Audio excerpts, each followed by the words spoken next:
Hello दोस्तों, फिर से स्वागत है हमारे YouTube channel SST study point पर। दोस्तों हम 12th क्लास पॉलिटिकल साइंस का फर्स्ट बुक का जो 9th चैप्टर है, इस चैप्टर के जो है कुछ मोस्ट इंपॉर्टेंट क्वेश्चन आज के वीडियो में डिस्कस करेंगे जो बार बार बोर्ड एग्जाम में पूछे जाते हैं। चैप्टर है हमारा वैश्वीकरण ग्लोबलाइजेशन। ठीक है दोस्तों, फर्स्ट बुक का लास्ट चैप्टर है।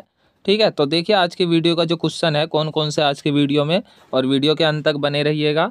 तो पहला क्वेश्चन है आज की वीडियो का, वैश्वीकरण के संदर्भ में विकासशील देशों में राज्य की बदलती भूमिका आलोचनात्मक मूल्यांकन कीजिए। मोस्ट इंपॉर्टेंट क्वेश्चन है और सेम जो है इसी यही क्वेश्चन जो है अलग तरीके से पूछा जाता है कि वैश्वीकरण के राजनीतिक प्रभावों का वर्णन कीजिए। ये वाला क्वेश्चन और ये वाला क्वेश्चन दोनों सेम है, सेम आंसर आएगा दोनों में, बस क्वेश्चन जो है अलग तरीके से पूछा गया है। ठीक है दोस्तों, वैश्वीकरण के संदर्भ में विकासशील देशों में राज्य की बदलती भूमिका आलोचनात्मक मूल्यांकन कीजिए, और इसके बाद अथवा करके है वैश्वीकरण के राजनीतिक प्रभाव का वर्णन कीजिए। दोनों में सेम आंसर आएगा।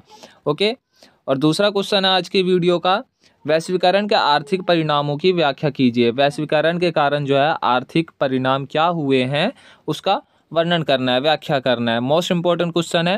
वैसे तो वैश्वीकरण के राजनीतिक, आर्थिक और सांस्कृतिक ये तीनों प्रभाव जो है मोस्ट इंपॉर्टेंट है, तो इनको जो है आप सेपरेटली अच्छे से याद कर ले। तो ये दोनों क्वेश्चन जो है, एक तो है राजनीतिक प्रभाव और एक है आर्थिक प्रभाव। तो सबसे पहले क्वेश्चन का आंसर देखिए कि राजनीतिक प्रभाव क्या हुए वैश्वीकरण के, या राज्य की बदलती भूमिका के क्या कारण है, या वैश्वीकरण के कारण जो है राज्य की भूमिका किस प्रकार बदली है। देखिए, विकासशील देशों में राज्य की भूमिका महत्वपूर्ण होती है क्योंकि इन देशों में गरीबी, बेरोजगारी, स्वास्थ्य सेवाओं की कमी, अशिक्षा आदि कई समस्याएं विद्यमान है। विकासशील देशों में जो है ये सब जो है समस्याएं विद्यमान होती है, और इन समस्याओं का समाधान करना राज्य का प्रथम कर्तव्य होता है। राज्य मीन्स स्टेट नहीं, राज्य मीन्स सरकार से है यहाँ पर मतलब। ठीक है, राज्य का यानी सरकार का जो है महत्वपूर्ण कर्तव्य होता है। जैसे अशिक्षा, बेरोजगारी, गरीबी, इन सब को दूर करना राज्य का काम होता है। इसलिए राज्य का स्वरूप कल्याणकारी राज्य का होता है। कल्याणकारी राज्य, लोगों के कल्याण के लिए कार्य करना। परंतु वैश्वीकरण के परिणाम स्वरूप विकासशील देशों में राज्य की भूमिका में बदलाव आया है जो निम्नलिखित है। तो पहले क्वेश्चन का आंसर ये है दोस्तों, इस तरीके से आपको लिखना है। ठीक है, पहले तो कल्याणकारी राज्य के बारे में थोड़ा सा लिखना है। क्वेश्चन में भी यही पूछा गया है कि विकासशील देशों में राज्य की बदलती भूमिका का आलोचनात्मक मूल्यांकन कीजिए। तो विकासशील देशों में जो है राज्य की भूमिका क्या होती है, कल्याणकारी भूमिका होती है, परंतु वैश्वीकरण के कारण क्या हुआ है, इनके कार्य क्षमता में बदलाव आया है। ठीक है, राज्य की कार्य क्षमता में कमी आई है, बदलाव आया है। तो पहला देखिए, राज्य की शक्ति में कमी आई है और कल्याणकारी राज्य की धारणा का स्थान न्यूनतम हस्तक्षेपकारी राज्य ने ले लिया है। कल्याणकारी राज्य का स्थान किसने ले लिया है, न्यूनतम हस्तक्षेपकारी राज्य ने, यानी कल्याणकारी राज्य की तरफ जो है अब वैश्वीकरण के बाद जो है सरकार ध्यान नहीं दे रही है। ठीक है, कल्याणकारी राज्य की तरफ, कल्याणकारी कार्यों की तरफ अब जो है सरकार ज़्यादा ध्यान नहीं देती है।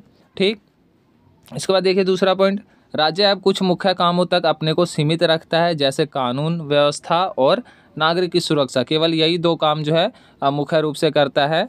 ठीक है दोस्तों, इसके बाद देखिए तीसरा पॉइंट, राज्य अब कल्याणकारी कार्य की ओर कम ध्यान दे रहा है। कल्याण से संबंधित कार्य जो है कम कर रहा है, जैसे बेरोजगारी, अशिक्षा और फिर गरीबी, इन सबको अंत करने के लिए या इन सबको मिटाने के लिए जो है कार्य कम कर रहा है। इन सब क्षेत्रों में, गरीबी हो गया या अशिक्षा हो गया, इन सब क्षेत्रों में राज्य जो है कम कार्य कर रहा है। ठीक है, चौथा देखिए, राज्य के स्थान पर अब बाजार आर्थिक और सामाजिक प्राथमिकताओं का प्रमुख निर्धारक है। राज्य का स्थान जो अब धीरे धीरे बाजार लेता जा रहा है। जो बड़े बड़े ये सब कंपनियां हैं ना, ये सब लेते जा रहे हैं। जो आर्थिक रूप से मजबूत है तो राज्य के हाथ जो है इन्होंने बांध रखे हैं। जो बड़े बड़े कंपनियां, जो आर्थिक रूप से मजबूत लोग हैं, इन्होंने बांध रखे हैं। तो इसलिए जो है राज्य सही तरीके से काम नहीं कर पा रहा है। ठीक, पांचवा देखिए, बहुराष्ट्रीय कंपनियों के आने से विकासशील देशों में सरकारों द्वारा अपने दम पर फैसला करने की क्षमता में कमी आई है। तो बहुराष्ट्रीय कंपनियां, जो बड़े बड़े कंपनियां हैं, जैसे एमएनसी हो गया, मल्टीनेशनल कंपनियों के आने से क्या हुआ है, विकासशील देशों में जो सरकार है, हमारा देश भी भारत क्या है, विकासशील देश है, तो यहाँ पर भी जो है बड़े बड़े जो भी कंपनियां आए हुए हैं, ये सब जो है सरकार के हाथ बांधे हुए हैं, और सरकार जो है अपने दम पर फैसले लेने में असफल रहा है। ठीक है दोस्तों, तो ये जो है राजनीतिक प्रभाव हुए हैं वैश्वीकरण के, परंतु इसके साथ यह भी सत्य है कि वैश्वीकरण के परिणाम स्वरूप राज्यों के पास अत्याधुनिक प्रौद्योगिकी, अत्याधुनिक यानी अधिक टेक्नोलॉजी होने से राज्य अपने नागरिकों के बारे में हर प्रकार की सूचनाएं जुटा सकता है। अधिक टेक्नोलॉजी है और टेक्नोलॉजी के माध्यम से राज्य जो है प्रत्येक व्यक्ति के बारे में जो है अधिक सूचनाएं, उनके बारे में इंफॉर्मेशन जुटा सकता है और अधिक कारगर ढंग से काम कर सकता है, देश की सुरक्षा कर सकता है। ठीक है, कि मतलब लोगों द्वारा लोगों की जो है सारी खबर रख सकता है कि कौन कैसा है, कौन आतंकवादी है, क्या है, गलत है, सही है, इस तरीके की इन्फॉर्मेशन ले सकता है सभी नागरिकों की और अच्छे कारगर ढंग से, सही ढंग से कार्य कर सकता है। ठीक है, तो प्रौद्योगिकी टेक्नोलॉजी के आने से फ़ायदा भी हुआ है। ठीक, तो ये हो गया राजनीतिक प्रभाव, वैश्वीकरण के राजनीतिक प्रभाव। और क्वेश्चन देख लीजिए, डायरेक्ट पूछा भी जा सकता है कि वैश्वीकरण के राजनीतिक प्रभावों का वर्णन कीजिए, या क्वेश्चन जो है इस तरीके से भी पूछा जा सकता है कि वैश्वीकरण के संदर्भ में विकासशील देशों में राज्य की बदलती भूमिका का आलोचनात्मक मूल्यांकन कीजिए। तो उसमें जो आंसर यही लिखना है आपको, राजनीतिक प्रभाव आए या कल्याणकारी राज्य से संबंधित आए वैश्वीकरण पर, तो यही लिखना है। अब देखिए दूसरा क्वेश्चन का आंसर, दूसरा क्वेश्चन था हमारा वैश्वीकरण के आर्थिक परिणामों का वर्णन कीजिए। तो वैश्वीकरण के आर्थिक परिणाम निम्नलिखित हुए हैं। पहला परिणाम देखिए, आर्थिक परिणाम क्या हुआ है, वैश्वीकरण के कारण संपूर्ण विश्व में वस्तुओं के व्यापार में वृद्धि हुई है। ठीक है, वैश्वीकरण के कारण क्या हुआ है, वस्तुओं के व्यापार में वृद्धि हुई है, क्योंकि अब पहले की तरह आयात पर प्रतिबंध नहीं लगाया जाता है। आयात यानी पहले क्या होता था, आयात निर्यात इन सब पर जो है प्रतिबंध लगाए जाते थे। ठीक है, मतलब सभी वस्तुओं की पूर्ति जो है खुद ही करने की सोचते थे, बाहर आना जाना ज़्यादा नहीं होता था। ठीक है, बाहर इंपोर्ट एक्सपोर्ट ये सब जो है ज़्यादा नहीं होता था, पहले प्रतिबंध लगाए जाते थे, लेकिन अब जो है प्रतिबंध नहीं लगाए जाते हैं और वस्तुओं के व्यापार में क्या हुआ है, फिर वृद्धि हुई है वैश्वीकरण के कारण। ठीक है, दूसरा पॉइंट देखिए, पूंजी की आवाजाही या प्रवाह में वृद्धि हुई है। वैश्वीकरण के कारण क्या हुआ है, पूंजी की आवाजाही में वृद्धि हुई है। यह हेडिंग भी बना सकते हो, जो है अंडरलाइन किया हुआ है ना, इस तरीके से हेडिंग भी बना सकते हो। जैसे यहाँ पे हेडिंग बनाया हुआ है, वस्तुओं के व्यापार में वृद्धि हुई है वैश्वीकरण के कारण, तो ये जो है आर्थिक परिणाम में आएंगे। ठीक है, और दूसरा है पूंजी की आवाजाही या प्रवाह में वृद्धि हुई है। ठीक है, तो अब निवेशकर्ता अपना धन किसी भी देश में निवेश कर सकता है, विशेष रूप से विकासशील देशों में जहां उन्हें अधिक लाभ होता है। तो वैश्वीकरण का जो आर्थिक प्रभाव एक ये भी हुआ है कि पूंजी की आवाजाही में क्या हुआ है, वृद्धि हुई है, और निवेशकर्ता जो है वो अपना धन जो है कहीं भी इन्वेस्ट कर सकते हैं। विशेष रूप से वो विकासशील देशों में ही करते हैं। विकासशील देशों में इसलिए करते हैं क्योंकि यहाँ पे सस्ते मजदूर मिल जाते हैं, सस्ते कच्चा माल मिल जाता है, सस्ता ट्रांसपोर्ट का साधन मिल जाता है, इसलिए जो है विकासशील देशों में ज़्यादा पैसा लगाते हैं जो पूंजीपति लोग होते हैं। ठीक है, बड़े बड़े कंपनी ये लगाते हैं और अधिक लाभ कमाते हैं विकासशील देशों में। ओके, तो ये जो है वैश्वीकरण के कारण हुआ है, तो ये आर्थिक प्रभाव में है। इसके बाद देखिए तीसरा आर्थिक प्रभाव क्या हुआ है वैश्वीकरण के कारण, विचारों का विस्तार हुआ है। यह हेडिंग बना सकते हैं आप। ठीक है, जैसे इंटरनेट और कंप्यूटर से जुड़ी सेवाओं का विस्तार हुआ है वैश्वीकरण के कारण। इंटरनेट और कंप्यूटर या फिर मोबाइल, इन सब के कारण क्या हुआ है, विचारों का विस्तार हुआ है, विचारों की आवाजाही हुई है। आप जो है घर बैठे किसी के भी बारे में जो है, सगे संबंधी के बारे में इंफॉर्मेशन ले सकते हैं, बात कर सकते हैं, या टेलीविज़न पर जो है दूसरे देशों के घटनाएं देख सकते हैं। ठीक है, तो ये क्या हुआ है, विचारों का प्रवाह हुआ है, विस्तार हुआ है। यहाँ यह उल्लेखनीय है कि वस्तुओं और पूंजी के प्रवाह की तरह लोगों की आवाजाही कम रही है। लोग जैसे पूंजी का विस्तार हुआ वैश्वीकरण के कारण, और फिर विचारों का प्रवाह हुआ, लेकिन लोगों की आवाजाही में क्या हुआ है, कमी हुई है। लोगों की आवाजाही में ज़्यादा वृद्धि नहीं हुआ है।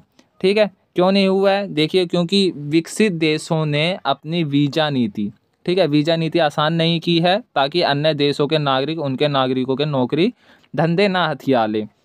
तो अमेरिका की वीज़ा नीति देख सकते हैं। अमेरिका जो है केवल मतलब स्किल लोगों को ही रखता है, ज़्यादा फालतू लोगों को नहीं रखता है। वीज़ा नीति उसने जो है कठिन किया हुआ है। ठीक है, और अन्य देश जो है, यूरोपियन देश जो है, अपनी वीज़ा नीति इसलिए भी कठिन करते हैं ताकि बाहर के जो ज़्यादातर जो प्रवासी लोग हैं वो आकर यहाँ बस ना जाए, और यहाँ पर जो है जो मूल निवासी हैं उनके नौकरी हथिया ना ले, इसलिए जो है ये अपने वीज़ा नीति को क्या करते हैं, कठिन रखते हैं, जिसके कारण लोगों की आवाजाही में कमी आई है। ठीक है दोस्तों, तो ये जो है आर्थिक प्रभाव है। और आर्थिक प्रभाव का जो चौथा पॉइंट देखिए, आर्थिक वैश्वीकरण के कारण सरकारों द्वारा कुछ जिम्मेदारियों से हाथ खींचने के परिणाम स्वरूप सामाजिक न्याय से सरोकार रखने वाले लोग चिंतित हैं। अतः वे सामाजिक सुरक्षा कवच के द्वारा कमजोर लोगों के हितों की रक्षा करना चाहते हैं। अब आर्थिक वैश्वीकरण के कारण एक तो ये भी हुआ है कि मतलब सरकार ने जो है मतलब कल्याणकारी राज्य एक तरफ कम ध्यान दिया है थोड़ा, और फिर सामाजिक समाज के लोगों के लिए कार्य करने में असक्षम रहे हैं। ठीक है, पूरी तरीके से खुलकर काम नहीं कर पा रहे हैं। तो वे जो है मतलब गरीब वंचित जो लोग हैं उनको सामाजिक सुरक्षा कवच के द्वारा क्या करना चाहते हैं, उनकी सहायता करना चाहते हैं। जो समाज में कमज़ोर लोग हैं उनकी सहायता करना चाहते हैं। ठीक है, तो देखिए दोस्तों, ये जो था आर्थिक प्रभाव था, ये 4 पॉइंट आप लिख सकते हैं। आर्थिक प्रभाव में वैश्वीकरण के आर्थिक परिणाम क्या हुए या आर्थिक प्रभाव क्या हुए। ठीक है, इसके बाद देखिए दोस्तों, सामाजिक सुरक्षा कवच शब्द आया था। सामाजिक सुरक्षा कवच होता क्या है, 1 नंबर में ये भी बहुत ज़्यादा पूछा जाता है, इंपॉर्टेंट है, तो आप इसको याद कर लें। तो सामाजिक सुरक्षा कवच अगर आए तो आपको लिखना है, सामाजिक सुरक्षा कवच से अभिप्राय ऐसी व्यवस्था से है जिसके अंतर्गत वैश्वीकरण के परिणाम स्वरूप सरकार पर आश्रित लोगों के लिए नौकरी और जन कल्याण के लिए सांस्थानिक उपाय करने पर बल दिया गया है, ताकि वह वैश्वीकरण के दुष्प्रभाव से बच सके। वैश्वीकरण का जो प्रभाव गरीब वंचित या छोटे उद्योगपतियों पर पड़ा है ना, उनसे उस प्रभाव से निकालने के लिए सामाजिक सुरक्षा कवच सरकार द्वारा चलाया गया। सामाजिक सुरक्षा कवच के माध्यम से जो है वंचित लोगों को जो वैश्वीकरण से प्रभावित हुए हैं उनको सहायता करने के लिए सरकार ने कदम उठाया है। वैश्वीकरण के दुष्प्रभाव से वंचित लोगों को या मतलब छोटे लोगों को, गरीब लोगों को या छोटे उद्योगपतियों को, इन पर जो प्रभाव पड़ा है, इन प्रभाव से बचाने के लिए सरकार ने जो है सामाजिक सुरक्षा कवच के माध्यम से उनकी सहायता करने का प्रयत्न किया है। ठीक है दोस्तों, तो आज के वीडियो का जो है ये 3 क्वेश्चन है। एक तो मतलब वैश्वीकरण के राजनीतिक प्रभाव क्या हुए, दूसरा वैश्वीकरण के आर्थिक परिणाम क्या हुए या प्रभाव क्या हुए, और तीसरा क्वेश्चन जो छोटा है 1-2 नंबर में पूछा जाता है कि सामाजिक सुरक्षा कवच से क्या अभिप्राय है। तो ये तीनों क्वेश्चन को जो है इस चैप्टर में जो ये तीनों क्वेश्चन है इनको अच्छे से याद कर लें, और मोस्ट इम्पोर्टेंट है इस चैप्टर से संबंधित जो है यही क्वेश्चन मोस्ट इम्पोर्टेंट बनते हैं, और यही सब जो है एग्जाम में सबसे ज़्यादा पूछे जाते हैं। ठीक है दोस्तों, आई होप कि वीडियो समझ में आई होगी। दोस्तों वीडियो अच्छी लगी तो वीडियो को लाइक ज़रूर करें, कमेंट करके बताएं, और अगर आप नए हैं तो चैनल को सब्सक्राइब जरूर कर दो यार, और अपने दोस्तों के पास भी शेयर ज़रूर करें वीडियो। ओके।